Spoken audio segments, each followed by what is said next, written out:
So, good evening, ladies and gentlemen. We're back. We're back. We're talking about more Man United stuff. More Man United stuff. Not quite the positive stuff. Well, unless you are somebody who is very much a staunch Eric Ten Hag outer, then perhaps this is all good news to you. If you are, if you're not, doesn't really matter. Everybody's opinion is respected here. At least over here, you don't get called a scumbag. If you come in here and start trying to hit on me with one of your 200,000 burner accounts, then yes, you will be considered a scumbag. But we'll let that one go. We'll let that one go. But anyways, the Eric Ten Hag sacking story of this week. We're talking about some of the names dropped regarding replacements, who is being considered, the uh, the distant uncle or cousin or whoever of Harry Potter. Is once again being mentioned as a favourite. They're talking about Zinedine Zidane again, somebody who's very much made it clear, quite clear, he hasn't got the interest to come to this country. He doesn't really fancy going to manage in England. So, it is what it is. But you know, it's bound to creep into stories anyway. So, also Dan Ashworth concerns around that because there's another story come out today saying, yeah, we're not going to pay off any garden leave at all. What we're going to do is we're going to let him serve that garden leave, have no impact on the club, zero impact whatsoever for an entire summer and January transfer window. He's not starting until 2025. Yeah, that doesn't make any sense once again, but it's another story, another time talking about Dan Ashworth not starting. If that is your guy, you're getting him now. If he's not your guy, who you're not too sure, you kind of half your foot in the door. We don't do half feet in the door. We need stuff to be done now. So getting it done now is the only option we've got. Forget trying to do stuff for a guy in 2025. 2024, we're only in the third month of 2024. That's too much time. Way, way, way too much time for us to not have a position filled out. So yeah, BS I call on that. Plus also a little roundup with some comments from Solskjaer. Ole Gunnar Solskjaer has featured on the Overlap, Gary Neville's little YouTube channel thing, and a few interesting things. I think there's a couple of interviews that he's done. Of course, the Overlap one is one of them, and there's a few comments that I'll read out via a United Twitter page called United Plug, UTD Plug. And yeah, we're going to give our thoughts and our verdicts on some of the comments. So he's also given an interview prior to that. I think it was about a month or two ago now, where he was talking about his sort of time, his tenure at Manchester United, and some of the regrets, some of the positives, the lights, and then obviously the darker times, the dips in that tumultuous time at Manchester United. So yeah, we'll delve into all those bits and pieces. We'll start with, of course, the news surrounding Eric Ten Hag. Big ups to Uncle Rods in the chat. Make sure you do go and drop this guy a sub. Go check out his channel, subs to his channel. All good stuff over there. I do feature on the occasional show, usually on a Monday, I think it is. And really good stuff. Was on there on Monday this week. So do go and scroll back and do go find that. It was a good show. And make sure to go like that stuff. Like his content, subscribe, and keep that notification bell turned on. And whilst you're over here, you'll be most appreciated if you could do that for me as well. So I'll be double positive. We could all win. We can all win. You guys get content, and we get support. So lovely stuff if we can do that. If you don't want to, you don't have to, of course. Scumbag. No, no, I'm just kidding. Not scumbags. Yeah, y'all aren't scumbags. Y'all are great people, fantastic people, and fundamentals to our channel surviving. So big ups to everybody that does tune in, support, and so on and so forth. But anyways, Erik ten Hag, where do we sit with this? There's a lot of different things, a lot of different feelings, a lot of different details, and I think there's so many different parties in this that feel about this situation in different ways. There's many people that will say, well, Ten Hag, the guy's a bum, he's a fraud, the guy's underqualified, he can't manage, he's shit, he should just retire because he's not going to have any impact anywhere else, his career's over, all of that stuff, right? There's that end of the coin. There's everyone saying he's going to win us a title. We're going to win Champions League with him. And yeah, back him. There's plenty of different stages somewhere in the middle. There's people that say, I can't really back this with what's going on. I would much be more preferable to him departing the position. There's also people who say, well, there's a lot of things that I don't really agree with him doing, but what else better is there? Like, factually better, given the circumstance of the club and also the team. So there's loads of different people in loads of different camps here. And I think the thing that I do that I feel like is justifiably right is that whatever camp you're in, let's not go at each other's throats and say that you're an idiot because you're in that camp. You think that about a manager. It's like, for example, if someone wants to be Ten Hag out, calling him a scumbag is probably not the right thing to do. So, yeah, I probably wouldn't sit in that sort of mindset. If somebody wants a manager out, then by all means and accounts, let them be. You know, listen to their arguments and give your thoughts and your verdicts. And if they come back calling you a scumbag, then well, yes, that just shows them their true colours. But at the end of the day, it's like you've given them the opportunity to voice and express their opinions without going, I'm going to kill you in your sleep. You don't go over the top with it, and all opinions should be valid. If you want to voice them, it's up to you. But at least just being on level terms with people and not trying to burn each other's houses down. Just you can coexist, you can agree to disagree. It's all normal stuff. Bios Jamino, hello, how we doing? How we doing? How we doing? How we doing? You shouldn't be close to the sack. You should have been gone months ago. Well, in a results basis, perhaps so. But you know, do you look at the results on its own, or do you look at various other things? I suppose that's probably the next. If we stage it, layer it, then perhaps that would be the next layer of questioning as to sacking the manager or not, or trying to justify the sacking of a manager.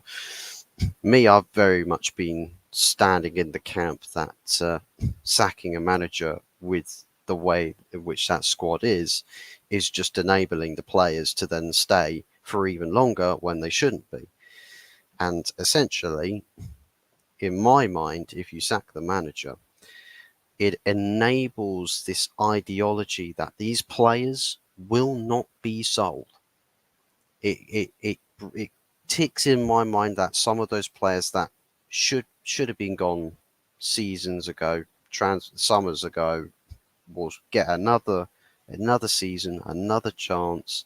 Some contracts will probably get renewed that we shouldn't be renewing, and it's just more time wasted, and it's stagnating the club even further if you're holding on to toxic waste. And that's perhaps my biggest fear about sacking a manager right here, right now, and then get somebody else in straight away and saying, there you go, have fun. Because what happens if it goes wrong? Of course it could go right. It could be fantastic. Everyone could be all singing and dancing. I think we all know that it will only take us to the summer before the players are trying to get the manager sacked again, because leopards don't change their spots. Roy Keane said that. Those players, they'll throw another manager under the bus. Well, I mean, they're throwing this manager under the bus, and those comments came before Ten Hag stepped in the door. Those comments came whilst Ole Gunnar Solskjaer was the manager. Leopards don't change their spots. Ole's going to get chucked under the bus. He got chucked under the bus, and he was their best friend, essentially. Ten Hag comes in, or Ranić came in first. He got chucked under the bus around under 45 minutes. Then Ole Gunnar Solskjaer, not Ole Gunnar Solskjaer, I'm going back in time now. Then Ten Hag came in, took him a season before he was thrown under the bus. So, yeah, it's a very common theme and recurring theme, I'd say, with the whole players versus manager situation. And I think if we sack another manager, get another manager in, that manager, first things first, he's going to look at some of those players and think, I can do better. No, you can't. No, you can't. You cannot do better. No manager is getting anything from those players. An example, Jadon Sancho, has he set the world alight in the Bundesliga yet? Or is he still doing just what he usually does? 6 out of 10 performance, no impact in the game, no mass goals or assists per se, just going through, hovering through a game. It's kind of what he was doing at Man United. Kind of what Anthony does at Man United, kind of what Rashford's been doing at Man United. And to various extents, it's a bit harsh, but in various games, it's what Garnacho's been doing as well. Even if he's a kid, I'm not going to sit here and say, well, he's immune to criticism. I think, Garnacho's got a bit of an inconsistency trait about him. Not to fault him trying, because I think he does try. He does try very hard, and I just think some of his decision making, though be it he's relatively young and inexperienced, I think wisdom, maybe we call it wisdom on the pitch, maybe that gets better with time. Then maybe his decision making improves, and I think having a little bit of patience with a younger player is probably what's in store. But when it's not good, he's playing, he's starting games, so of course he's old enough to take some criticism. As long as we're being constructive and not just saying the guy's shit and we should just sell him, if not shoot him.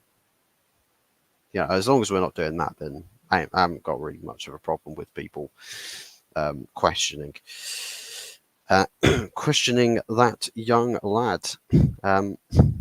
And Fuzzy, that game last Sunday proved my point about Amrabat. Well, I mean, to say he's a crap player, probably not. I wouldn't say crap player. I'd say making a really stupid mistake. And sometimes you get the bozo gene. For example, Gabriel Magalhaes at Arsenal, Mr. Bozo gene himself. He's relatively decent for a centre-back. But then, my God, he gets all klutzy. Oh, dearie me. He has a moment of embarrassment, and it costs you a goal. But he's relatively steady for the most part. So, for me, it's kind of the same situation for me, at least, with Amrabat. I mean, players out there are going to have some real big bozo genes. Of course, the fix to that is get a player that hasn't got bozo genes in them. But it's part of the genes, isn't it? You see? So, a player can be good, but have an absolute epiphany or an aneurysm on a pitch where they just absolutely sharped it literally into their own goal from like the halfway line or something. they can also then bag a hat trick down the other end or something stupid like that. So some players out there have got it in them. God only knows why, but yeah, if Amrabat signs on a permanent, that's already agreed that's not going to happen. He's going back to Fiorentina. If Lindelof and Martial McSight have contract extensions, then you're in a long season next year. That can only really realistically happen if we get a new manager in. If we keep the same manager, we know Martial's gone.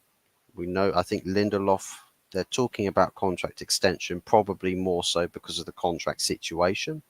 Because I know Lindelof's contract expires, I think, next year. I think he's either next year or this year. I can't remember which year it is. But yeah, essentially, it's probably just on the case of upping a value so you can demand higher transfer fees. Maybe that's something to do with it. McTominay, I think, is just the case of he's been here too long and he's not really improved that. In terms of midfield, it's not really improved the team. So I think it's about time we go for change, cash in on him, get a bit of money, get somebody else better, and that's what we should be doing at least. Whether that's how, it's probably how quite a few people perhaps at the club or in the fan base at least feel. So not sure how true it is, but I've heard Malacia is involved in the Quincy Promise situation. I have not heard anything about that. I have not heard anything about that. I've heard the story come out recently that the club are seriously concerned about his long-term fitness, which if that be the case, then that might see him be sold in the summer because he's close to returning. And by close, I mean probably another couple of weeks away. If we're talking about scale here, because I mean, Malacia has been out for the longest time. So a couple of weeks is a short amount of time for how long Malacia's been gone for. But yeah, I think if fitness concerns long term is on the agenda, then of course I think that means another player, another name on the transfer list. Cash in on him right now and get someone who can be a lot more reliable in fitness. I know they want to, the club or the hierarchy wants to overhaul the fitness department. Maybe first and foremost, let's start off by sacking that Arsenal club doctor because that's not happened well. That's not worked. It hasn't worked. He's come in and the injury crisis has gotten even worse. So, yeah, straight up. First and foremost, if you want to fix up that medical department, you're a former Arsenal doctor. I'm probably still Arsenal doctor, knowing with how our injury records have been this last year. But yeah, get rid of that doctor. He is a bad omen. Walking disaster. If United are a serious club, you'll throw Ten Hag's and Amrabat's contracts into the shredder tonight and you'll point Hansi Flick tomorrow morning. Problem with Hansi Flick. There's one problem. Just one problem. With Hansi Flick, he's more or less a very similar style of manager to ERIK Ten Hag. You're taking a bald version out, you're sticking a haired version in. They practically operate in similar wavelengths. Maybe a one or two strategies are different, because I know with Bayern Munich, Hansi Flick, turn them into an absolute machine. Right? It was Hansi Flick's Bayern Munich that absolutely wiped the floor with Barcelona. That had Messi and Suarez up top. Took Barcelona, Coutinho came on, and even he wiped the floor with Barcelona. So he wiped the floor with his parent club and knocked them out of the Champions League semi-final. Those are in the COVID times, but yeah, I know Hansi Flick's a pretty good manager. I know it for a fact. But again, it goes back to these players. If you're trusting these players to back this manager, I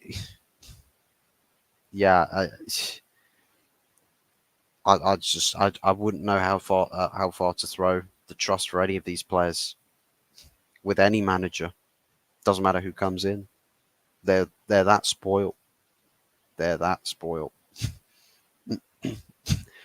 Don't compare Mike Gabriel to that Morocco wannabe Andrew Tate.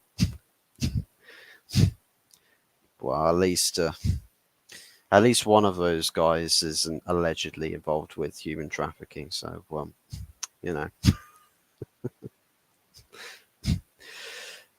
But yeah, as far as level of quality, perhaps Gabriel is better quality player than Amrabat. But I rest my case on Bozo Jeans. I rest my case on Bozo Jeans. No one's changing my mind. Big up Fuzzy, good show. Hope you're well. I'm doing all right, early doors. I'm doing all right. Good to see you. Hope you're doing well. Hope all is good with you. Can't stay on long. Smash the like. No worries, man. It's always good to have you tune in for a bit, even if it is just to say hi. McStriter's done the exact opposite of improve the team. Can't disagree with that necessarily. I mean, we went from Michael Carrick. I mean, fuck me, even Morgan Schneiderlin was better. Morgan Schneiderlin and a 32-year-old Bastian Schweinsteiger. Better midfield than Scott McTominay. Now, there's quite a few people out there that would disagree with that, but, fight me. Fight me. I technicality, they're not on the same page. They literally aren't on the same page as each other.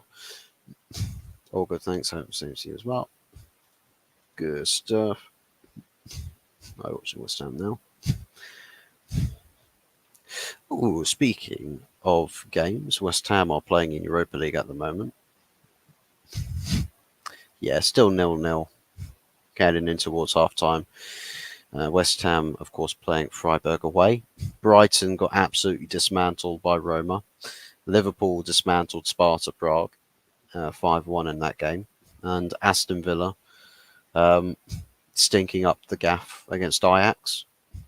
Both teams getting a red card in that game, as you do. Hansi Flick, 40 games in charge of Bayern, won the Sextuple with a record of 37, 1 and 2. No fit centre-backs all season, except for washed 33-year-old Jerome Boateng with 4 players out of position. Not to forget, he also nearly knocked PSG, the superstar PSG, out of the Champions League with the Choupo-Moting. Literally, Choupo-Moting was bossing it. That, and it was heavily rotated team as well. Most of their bench was kids as well, I'm pretty sure. I don't doubt Hansi Flick's ability. It's not the problem of Hansi Flick himself. The problem with the Hansi Flick appointment is the players he's having to manage. Then a situation like this has never happened before. The unruly bunch, these guys. It's like the classroom. You go into a classroom and no teacher has ever been able to get them under control. They're all just doing what they want. The furthest a teacher gets is the introduction, by which point, all the kids are probably like, oh, screw this, I'm just going to go home. I'm just going to do what I want to do. Hope you guys win. Do I want West Ham to win? Of course I do. Of course I want West Ham to win. See them beat Liverpool in the final or something, should they both get to the final. That would be entertainment. Fancy your chances too. Should be over 2 legs. Well, it's the away leg first, so yeah, probably so. As long as West Ham don't capitulate in the second half. What age is Schneiderlin now? 40. He'd still be better than McStrite. I can't remember what club it is that Schneiderlin plays for. I don't know if he's still in the French league or if he's gone somewhere else. No. What the hell? Plays in Greece now. Kifisia. AE Kifisia FC. 34 years of age. Christ almighty. Still better than Scott McTominay. Catch you both next time. Great show, Fuzzy. See you soon. We'll see you soon. Early doors, of course. Make sure also everyone watching subscribe to this guy. Subscribe to this guy. West Ham United supporter, runs plenty of great shows on the channel, including two that I do usually feature on. First and foremost, the one that was yesterday evening, the good, the bad, and the ugly show. One of the trifecta of common hosts on that show, 8:30 p.m. Wednesday, every Wednesday. Do be sure to check that out as well. It is on this channel, so you can go and click back and watch on the playback and all of that good stuff, as well as the Sunday night takeaway shows, 8 p.m. every Sunday. Sometimes I'll be on there, sometimes there'll be other people, but definitely a really good show, worth tuning into, worth watching, with your late in the day Sunday roasts or something. But yeah, really good show, and do be sure to go tune into those. And if you don't want to miss them, subscribe and get that notification bell switched on. You know the biz. Take care, catch you later. Schneiderlin went to Nice after his Prem days, I think. Yeah, I'm pretty sure he did. Came from Southampton under LVG, left under Mourinho, went to Nice, stayed there for quite a while. Can't remember if he went to Bordeaux. Did he go to Bordeaux?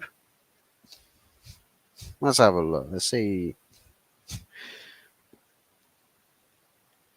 I don't know why I feel like he's been to Bordeaux. No, he hasn't. He's never been to Bordeaux. He actually went from Southampton to us, from us to Everton. He then was there for a few seasons, up until 2020. From 2017 to 2020 was at Everton, then at Nice from 2020 to 2023. And then went to, man, this guy's been on a journey.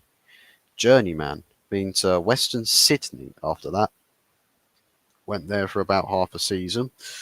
And then went back to Nice. I think that was a loan deal as well that went to Western Sydney. And then he went to Konyaspor, a Turkish club. Was there for a couple of days. Not joking, a couple of days, about 9 days before he was then released. He was let go. And then in September the 30th, he then joined Kafisius.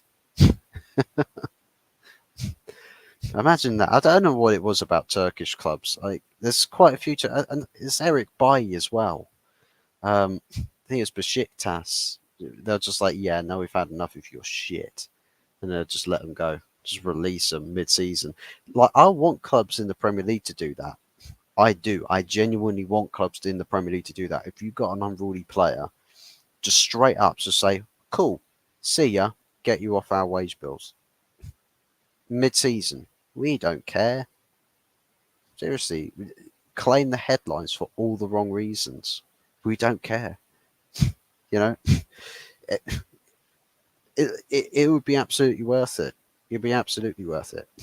I love it to happen to some certain players. Yeah. Feel free to drop some names in the chat. I can guess a few. But yeah. But anyways, in terms of managerial replacements, who replaces Ten Hag if the next 3 games goes to pot? Who are the likely replacements? There's names such as De Zerbi. Obviously, it's not a very good look for those who are curious about De Zerbi after getting battered by Roma. 4-0 tonight. But De Zerbi's balling out. He's balling out. De Zerbi ball is like nothing you've ever seen. Then there is Thomas Frank, another name that's been mentioned. I wouldn't necessarily say that Thomas Frank is a terrible appointment, but at the same time, I suppose it kind of is, in the sense that we're Manchester United. We need creme de la creme tier management. We want the best. We want the best in class that there is available, and stuff that is going to perhaps get us to win. That's going to make us win, get us playing some good football. That is kind of what we want. With Thomas Frank, are we getting that? Not so sure. He's done well with Brentford, don't get me wrong. He has done well with Brentford. But Brentford's not Manchester United or any other top or should be elite club for that matter. So I don't know about Thomas Frank coming in and doing the business.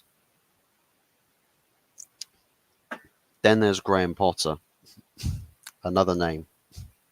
The name that is being stuck in the forefront. Apparently, rumor has it that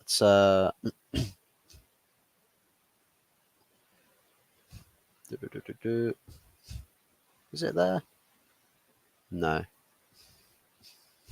But essentially, Graham Potter, a story has said that Graham Potter is perceived to be the favourite, should it come to it, that Ten Hag needs to be replaced. Of course, three names, of course, linked to the managerial position as potential successors. But the common story is saying at the end of the season. Now, whether that means that that's actually going to happen and we see it out to the end of the season, or if Ineos are low-key giving him a couple of games to save his career, that might be the case. I'm more sort of saying, based on the fact that we know Ineos want the Champions League qualification just for an extra sweetener on the transfer fund forefront.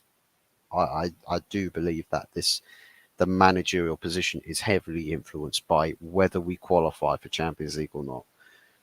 For me, if we get the Champions League, Ten Hag is probably going to stay. If we don't get Champions League, if it's close at the end of the season, he'll probably end up losing his job at the end of the season. But if we fall away, like real quick, we're out the FA Cup and we lose like the next two games, like to Everton and then to whoever else afterwards, after Liverpool, yeah, he could probably be sacked off the back of the game after Liverpool. So, yeah, we could be around the corner from the sacking. There's one name here that I just think is absolutely disgraceful that we've at all got any resemblance with. Gareth Southgate. I hate that guy as a manager. I hate him as a manager. Honestly, one of the biggest reasons we've had heartbreaks at international tournaments, and I feel so sorry for some of those England players. Right, game plan ran into the ground when it matters most. He'll happily ride it through the easy games though, and take all the plaudits and credit for all that. Of course, when you get to semis and finals, and he likes to disappear, he likes to hide.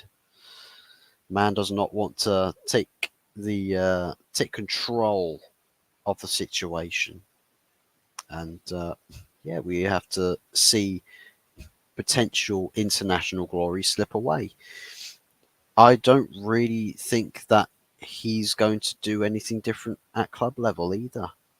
I mean, what's the best club that Gareth Southgate's ever managed at?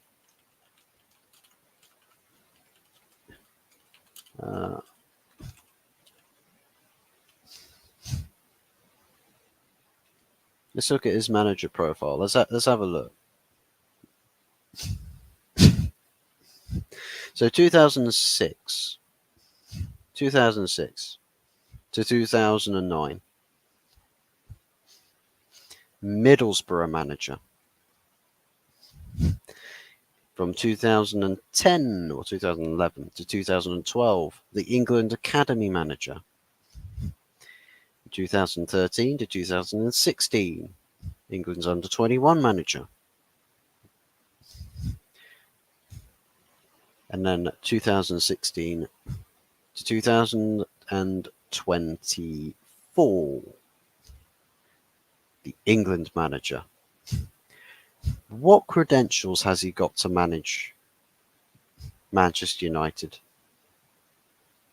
versus all the other candidates?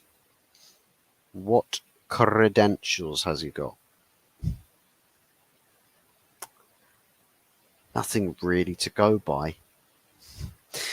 And it's the funny thing, even with Ole Gunnar Solskjaer, yeah, cool, he only managed Mulder, still won trophies with them. Gareth Southgate has not won a single trophy. He's not won a single trophy. Not one. Well, not one single trophy at senior level. I think Spurs did it with Dele Alli, but that was only because Everton couldn't afford the 40 million price tag. Well, I could be wrong. I don't actually know with Dele Alli. I don't know if it was a case they actually just went on loan to Everton and then they cancelled his contract in the summer or something, and then he went to Everton on the permanent, and then since then went on loans from Everton to elsewhere, and then the other clubs said no. I think it was a Turkish club again, actually cancelled Dele Alli's contract and sent him back and said, no, we don't want you here. We don't want you here. So yeah. Raya, Havertz, Nketiah, Zinchenko. Opposition players include McShite, Amrabat, Haaland, Van Dijk, Alisson, Salah, Kelleher, Trent, Foden. Pretty much every Irish player in the league. Damn, Jesus. So yes, I feel like that's just page one of approximately 100. But yeah. The same Graham Potter as his greatest season ever went on a 26-game run, which included just 3 wins. Well, that's the thing, is you have to preach it to the guys with the power, and say, well, look, this is Graham Potter. This is what you're signing up for.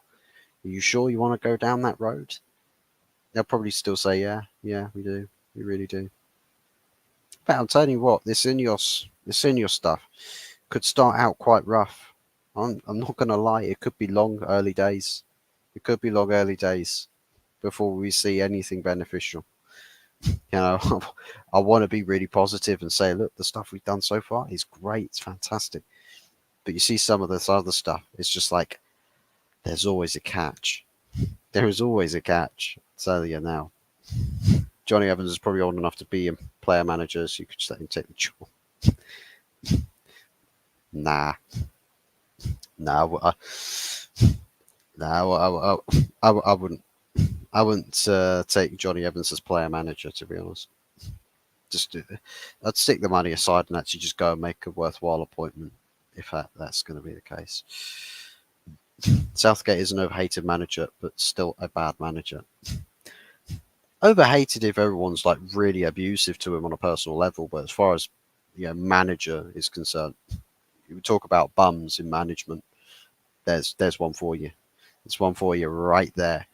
And the worst thing about it is there's a lot of people that just don't have interest in international football, not just because England have been a bit of a meme for quite a few years, but it's just the lack of belief in the manager, Gareth Southgate. And the fact is that a lot of people, when Roy Hodgson or Sam Allardyce got the sack, that people were saying, do not appoint Southgate. Go get somebody else. Southgate comes along anyways, and we haven't won trophies. We haven't won anything.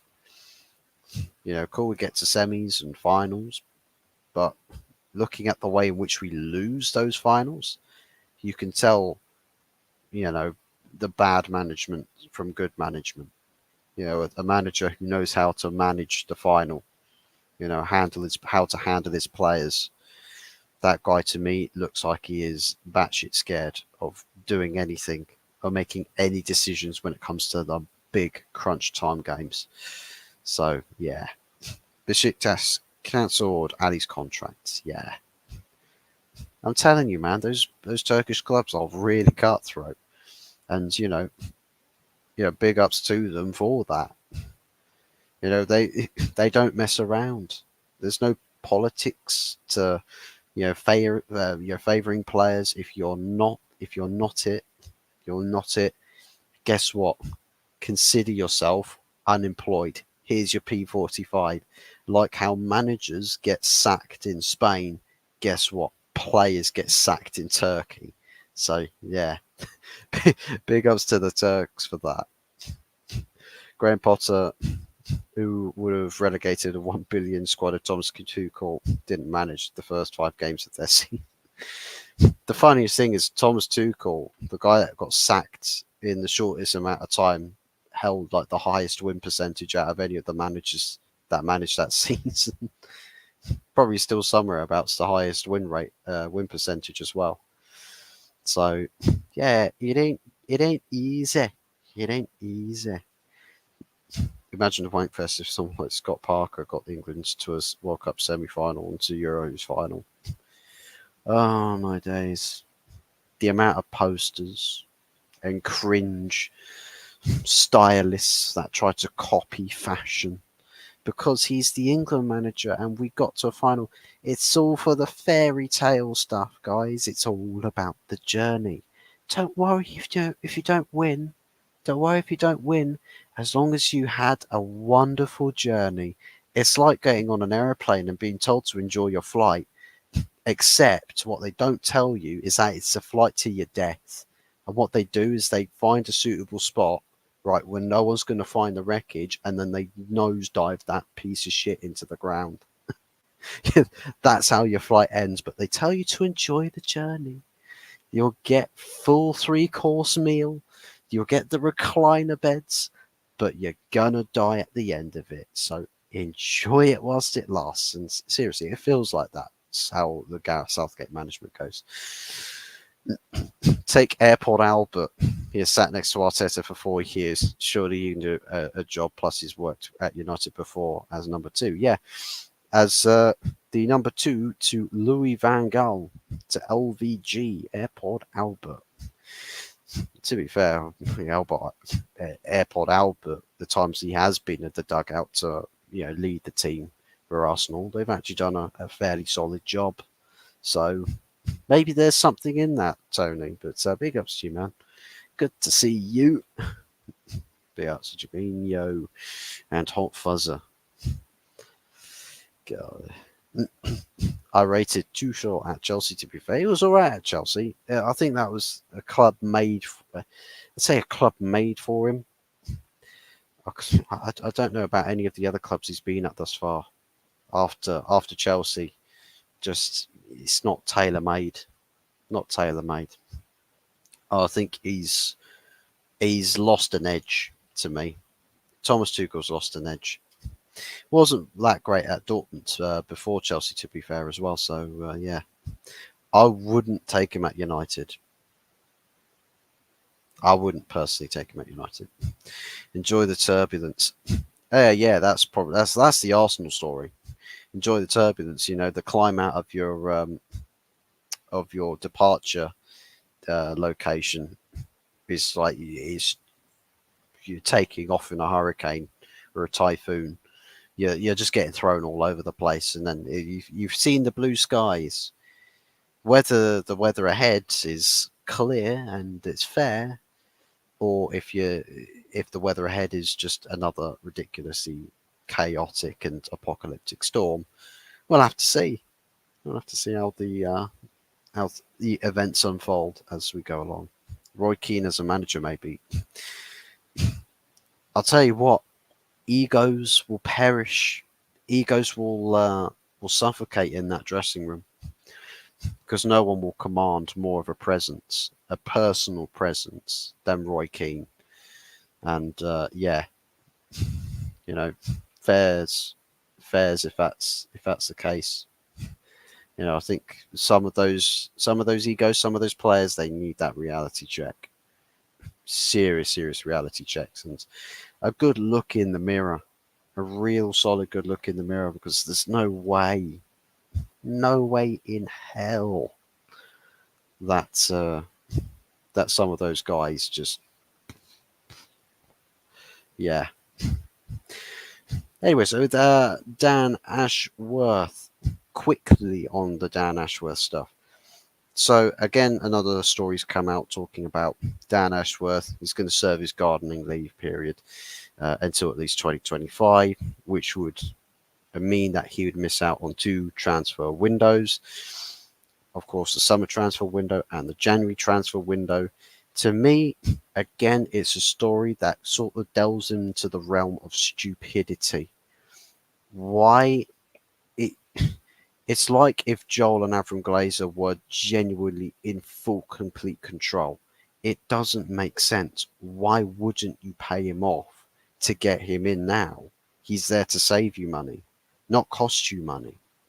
That's the whole premise of getting someone who improves the, what we call it, logistic side of the club, improves the operations, that finds you the streamlined method to get you the best in class for the best available price, that you get those people in, and it solves you a lot of drama, a lot of monetary economical ache, and keeps your ceiling for big expenses clear. You're not restricted. And if we have people at the club that can keep Manchester United unrestricted, when the opportunity arises to jump on the opportunity to signing a big name player to complement a good team, then we would have the finances to do so. It's just whether we would go in for the sake of signing a top level player. Maybe that's how. Maybe Ineos would consider doing something like that. Maybe they've got different plans. Maybe they'd prefer, actually, we just want to sign cheaper players, make them good, make them better, And if we have to sell one of them, we at least we'll turn a really big profit. So maybe there's an element of that. I think in the early years, we could probably say that's okay. But I think further down the line, it might get frustrating quite quickly, given that we might end up becoming a bit of a selling club to begin with. I've got no problem with being a selling club right now. I'd happily sell half of that team, literally today. I'd sell them and just be like, the rest of you, you've got some serious work to do. Because if you don't, then you can join them. So, but yeah, the Dan Ashworth deal, I don't get it. If that is actually the plan, I don't get it. What a waste of time. An absolute colossal waste of time. Even if you've got Omar Barada, even if you've got, what is it? Who else is it? The Southampton guy. Is it Wilcox? I think it was Wilcox. They're talking about head of recruitment being appointed from Crystal Palace, Dougie Freedman. They're talking about that. Several people are talking about that. Even with all of those people, and you're just sat there with no director of football for nearly a whole year. Well, it would be a whole year, actually. It wouldn't make any sense. And the thing is, here's the stupid thing. Serving the garden leave until about this time next year would actually be paying off some of it. That's what's mental.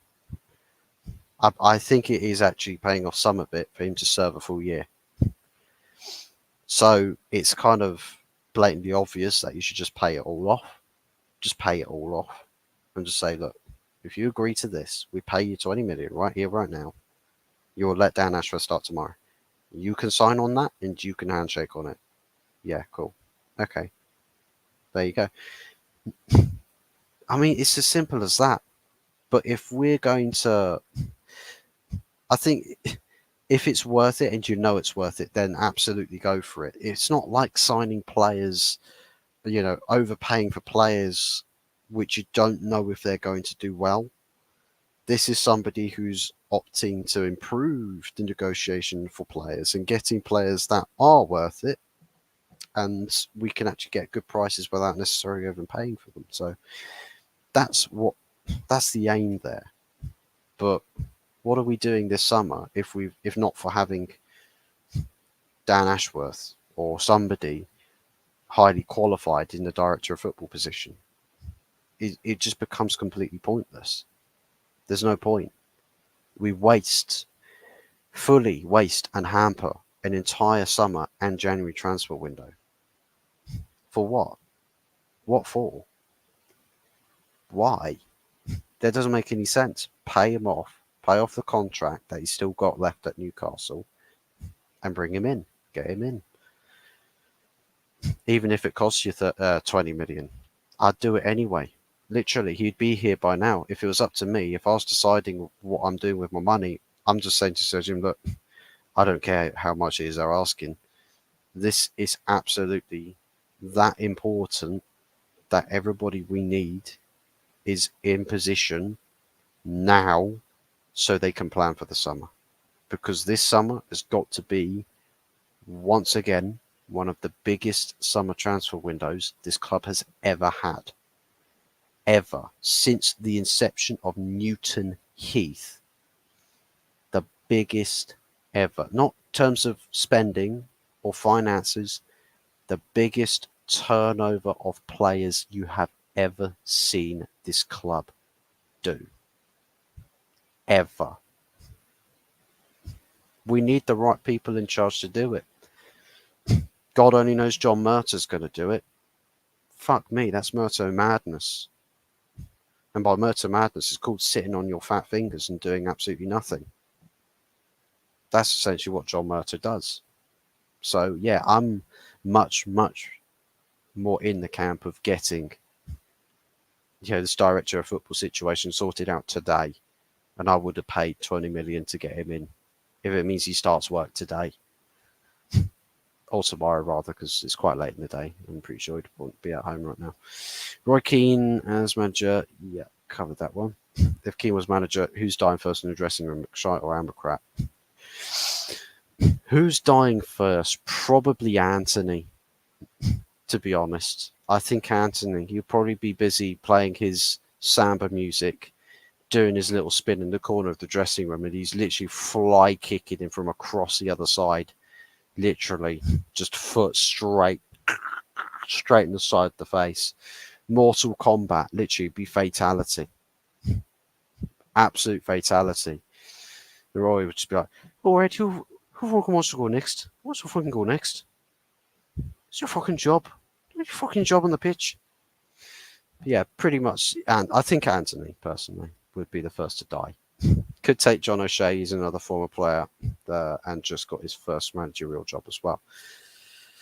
I mean, I'd rather not go down the whole just naming random people. Like, I suppose Dave, that lives in one of the houses just around the corner from Sir Matt Busby Way. Maybe he comes in to be the manager or something. Maybe he gets elected, as part of connection with the fan groups. Will elect one of the season ticket holders and board members of the MUST to be the next manager. Can you imagine that? As a way of appeasing the supporters' trust. Aubameyang scored again for Marseille tonight. He remains the top scorer in Europa League history. Wish we still had him. I'll tell you what, and now I'll despise Benfica. I'm pissed off that Liverpool won. Yeah. Yeah, Benfica losing to Rangers. Typical. And Angel Di Maria playing for them. David Neres, João Neves, Rafa Silva. Man, that Benfica team's relatively good. That was a relatively decent relatively decent Benfica team. Don't know why. Not too sure why they're losing. Makes no sense to me. No sense. But yeah, I'll tell you what. Who would you rather have, Eddie Nketiah or Pierre-Emerick Aubameyang? Imagine Aubameyang in your free-flowing, attacking Arsenal team. Hey, you'll be laughing your way to the bank. Gabriel Jesus, who can come off the bench, or just rotate with him. You know, some mad pace. Even with Aubameyang losing a yard or two of pace, it'd still be lethal, absolutely lethal.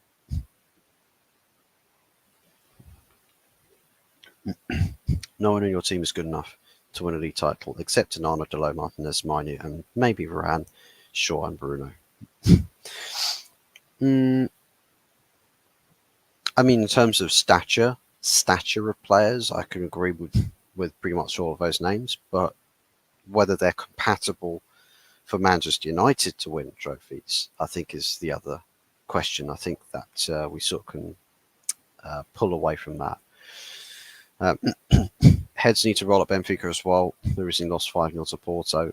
Yeah, I mean, at least with Benfica and Portuguese teams, at least with them, it's like Sporting Lisbon.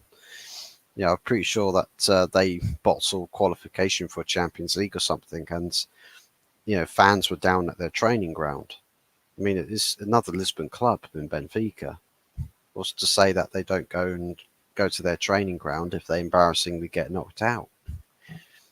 Those fans, if it means that much to them, they'll go to the extremities. Alba would easily get 15, 20 goals a season in this style of free-flowing football. Yeah, I could agree with that. I think Lacazette as well would probably get a similar amount, funnily enough. I thought Varane was washed back in November, but he's recently convinced me that he's actually good. I think he's always been good. It's just, I think at various instances, maybe a dip in form can occur once in a while, and I suppose with top quality players, if they drop in form, if you see a dip in form, then it's usually quite a damning spectacle, a damning visual. Portuguese ultras don't care. Is that Portuguese ultras don't care about repercussions? That they'll just go to the extremities, or Portuguese ultras don't care what happens to their clubs if they lose like 10-0? They'll just be silent. No idea. Ever since that 0-0 defensive masterclass at Anfield, I've started to rate Varane. Yeah, to be fair. Especially on the weekends, he was class. Varane was one of only 4 United players who I thought were good.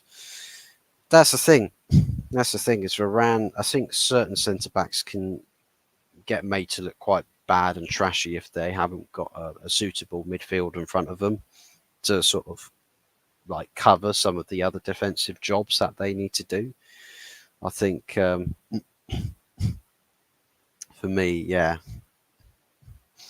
I think Varane and Johnny Evans, funnily enough, Johnny Evans in the Manchester derby wasn't actually that bad. He wasn't actually that bad, and that's crazy to think. That is crazy to think. I think Mainu wasn't horrendous, or Casemiro wasn't horrendous. I mean, various cases they were, below par, but Scott McTominay, who was also meant to be in midfield, decided that he'd had enough at minute 1 and just decided to go home. Literally just disappeared for the rest of the game. Portuguese ultras don't care about their punishments. They kill if they have to. Like the French, like going to Neymar's house. Fucking, they don't care. Those guys do not care. It's like it literally is the mentality. It's like, we want what's best for our club. If you piss us off, we will make ourselves known. We will make ourselves heard. And yeah, good luck arresting all of us. Yeah, we'll go in the thousands. Good luck fitting all several thousand of us into your little tiny crammy prisons. Yeah, that ain't happening. The other three players were Ronaldo, Evans, McShite of all people. To be honest, I thought McTominay was invisible. Just ghosted the game. He ghosted against Anfield as well. Against Liverpool at Anfield, he ghosted. Played the number 10 position. Practically was invisible for most of the game. Johnny Evans actually being one of your best players this season, but the agendas in your fan base won't let you say that. I think it's just the case that he's a classic centre back. A classic centre back and does the basic defensive work well. He's not like your hybrid modern centre back that's got all the flair and technique. He's just straightforward vanilla. It's like vanilla ice cream, but it is banging. It's just straightforward, classic defending. And if the game plan, if sitting deeper is what the tactics are, he's great at soaking up a lot of the opposition's attacking motive. But you need to play deep, and Ten Hag doesn't want to play deep. So Johnny's only really good for some games this season. I thought Wish I actually did okay. That's maybe that's due to extremely low standards that I have for him. It's probably extremely low standards, to be honest. The thing is, and I stand by it. If he's a sub off the bench as an impact player, he runs around like a fucking lunatic, and he actually has some impact doing that. But if you are starting a game, he is slower. He is a bit more lethargic. He's not as imaginative. He's not as desperate to get into dangerous areas. He's not awake defensively. He doesn't track or follow runners. He leaves and vacates a lot of space in midfield. Yeah, it's just for me, if he ever plays, he's a sub off the bench. He doesn't warrant starting. 100% Evans is woeful on the ball, but he's good defensively. Yeah. When McShite's asked to camp in the box off the bench, that's actually where he looks somewhat competent. You could say that is probably the work of other strikers as well, that they take some of the attention, and McTominay goes and occupies the extra space, and that you play it into the extra space because there aren't usually players marking them. So yeah, for me, yeah, that's again is pretty much only when he's really that effective.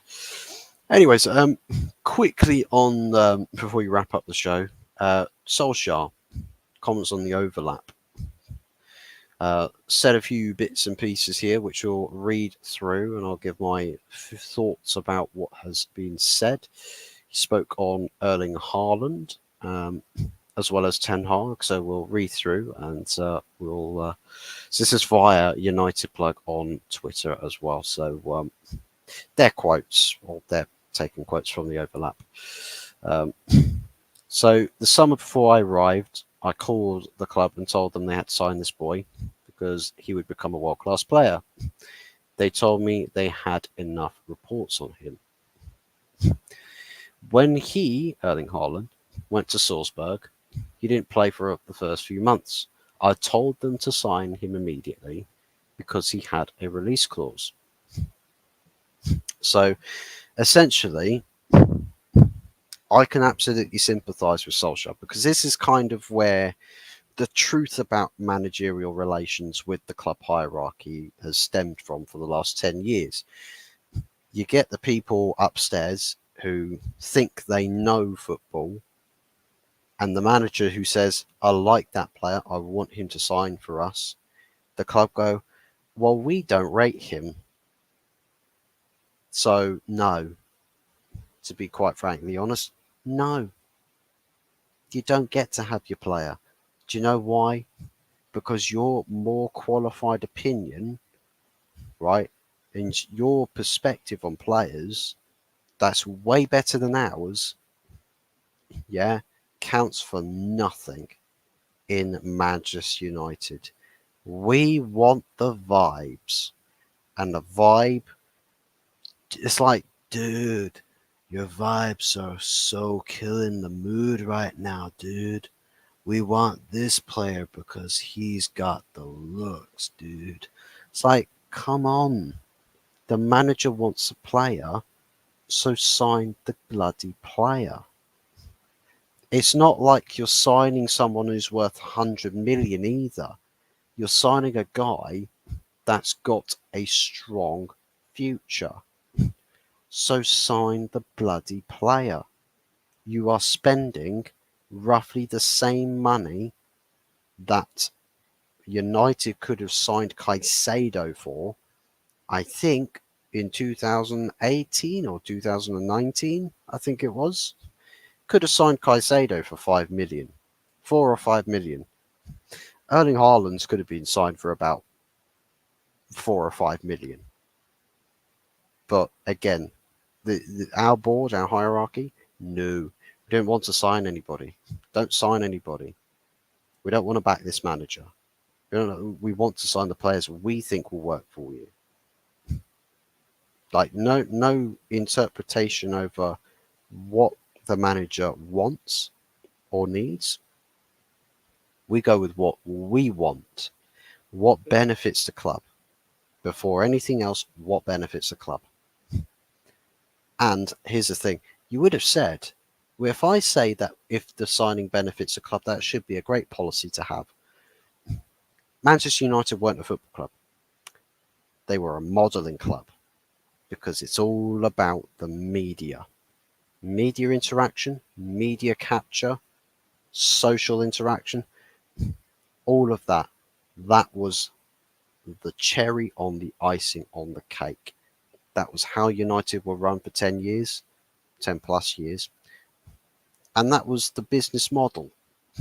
It wasn't about sporting acumen and trying to sign potential to turn it into greatness. It wasn't about that. Because if you couldn't sign a player and then have them look good in an Instagram post or look good for marketing, I mean, it wouldn't be it wouldn't be a suitable signing. Evans is better than Lindelof in some regards, probably, yeah. To be honest, big up Hot Fuzz. If Ten Hag goes, it's for the greater good. It's good, greater good. Bring in Southgate. Fuck no. Biggest to Anthony Herbert. Um, also, make sure to sub to Football United TV as well. Anthony Herbert does host Thursday nights, Gunners from all corners. So I don't know if it's every Thursday night. I think sometimes it is, sometimes it's not. But yeah, do be sure to check that show out. Got to run out anyways. Hopefully I'll speak soon, man.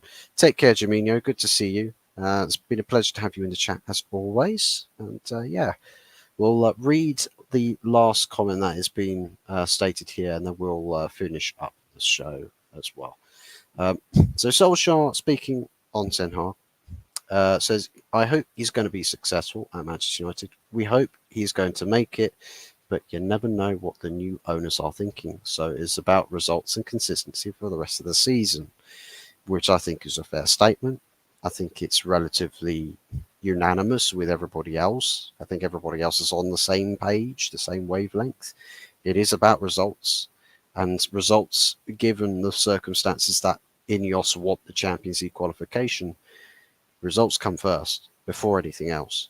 So if you're not winning, that's you heading towards the sack. And if we don't win over the next 3 games, that could be the sack. That it's a big problem. It's a big problem. A really big problem. Sometimes maybe good, sometimes maybe shit. But yeah, I mean, it's factual. It's factual. Solskjaer, I think, yeah, it's same mutual understanding, the managerial situation, and consistency. As far as consistency goes, in a complete inconsistent season, yeah, good luck. But yeah, it's really, really clapped in that essence. Fuzzy, our shows on Wednesdays doing a good 120 views so far. Good stuff. Very, very good stuff. Uh, some people have, somebody's gone live over on the Man United agenda. Man United vs Everton preview. Diceball to finish Eric Ten Hag. I don't know. To be honest, I don't know if Everton would be the final nail in the coffin for Eric Ten Hag. Maybe it is, maybe it's not. We'll have to find out. But yeah, I'll probably wrap the show up there, people. Um, it's been for the greater good. The greater good. But yeah, biggest to everybody who's tuned in.